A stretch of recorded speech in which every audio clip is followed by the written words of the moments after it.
This is the Iowa Weather Report for Thursday, February 21st, 2013. And now our first look at the 0Z GFS model run. This is at noon today. We have our upper level feature lifting out from the south and west, another feature back over California and Nevada, but it's the storm system to our southwest over Kansas and Oklahoma that'll be bringing the snow later today, mainly in the southwestern counties by the late morning and into the midday hours, and then spreading north and eastward throughout the state through the afternoon into the early evening. Heaviest snow occurring during the evening hours and into the overnight hours. Here, this is midnight.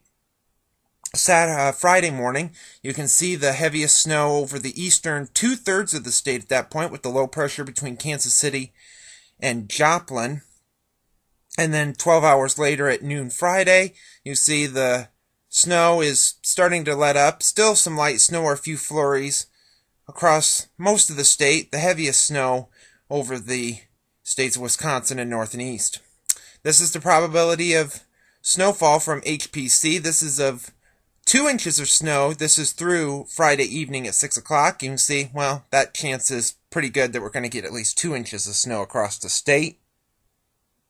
Here's the probability of 4 inches of snow, and the chances across the state are at least 80% or more, except maybe Lyon County and near the Sioux Falls area, and even that probability is around 50%.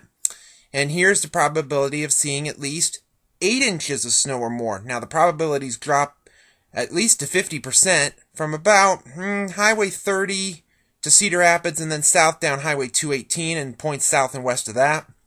And then this is probability of seeing at least a foot of snow. Well, that chance looks to be either far southwest Iowa, where the probabilities are about 20 to 30%, and better chances in Nebraska and even better in northern Kansas.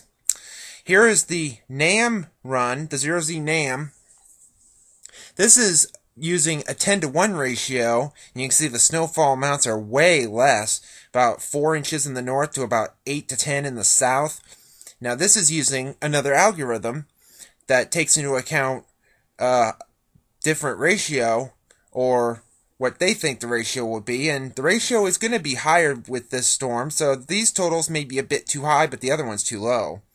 And this is what the GFS model run, the global forecast system from 0Z, has. This ends at 6 p.m. Friday. This is using the 10-to-1 ratio. The ratio of this snow is going to be about 11 to 13 to 1, so these totals are too low. And this is another algorithm, the same one you saw on the NAM, that had higher totals. And this looks to be a little bit more appropriate. Totals from about 4 to 5 inches in the northwest to maybe about 8 to 10 in the south and southwest.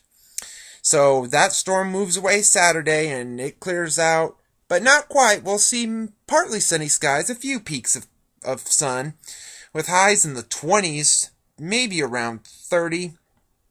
It then warms up a little bit on Sunday, but here comes another storm system. Some snow will break out over the northwestern counties of the state by the middle to mainly the afternoon hours.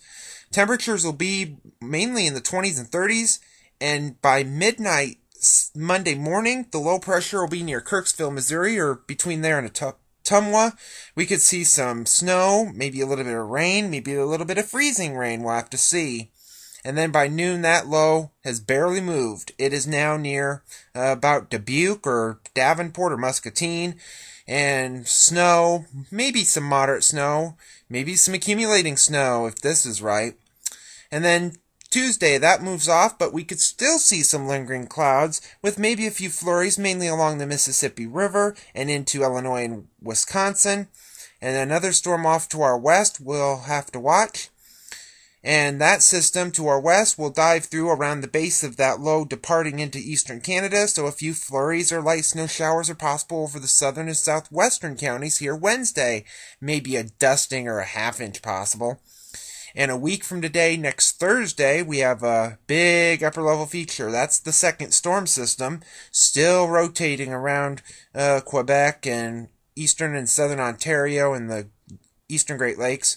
And that low is just churning with some lake effect snow across the Ohio Valley and to the New England states. And it just remains cold here, but not overly so. None of that Arctic stuff around here.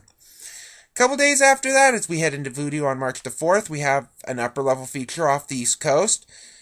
We have another system off just to the east of the Four Corners region, moving into the central and southern plains. A ridge in between will bring some warm weather to the state. Unfortunately, it also is bringing another storm system to the state that may occur around the 5th or 6th with some rain, some snow then, but this is in Voodoo and this will likely change. And at the end of the forecast on March the 8th, we have a ridge over us again with another system moving through New Mexico into West Texas and some big upper level features over the Gulf of Alaska and over the Canadian Maritimes. And at the surface, we'll have another storm system. But at this point, the 540 line is well to our north, so this will likely be in the form of some rain, as a lot of the cold air will be over New England and the eastern Great Lakes if this pans out. The satellite image from last evening showed the storm system in question over the desert southwest into the plain states and Texas with some snow, a little bit of rain, and a little bit of thunderstorm activity possible later. The watch warning map from last evening, winter storm advisories and storm warnings and ice storm warnings in Arkansas, covering a large portion of the country, some flood watches in Georgia, elsewhere fairly quiet.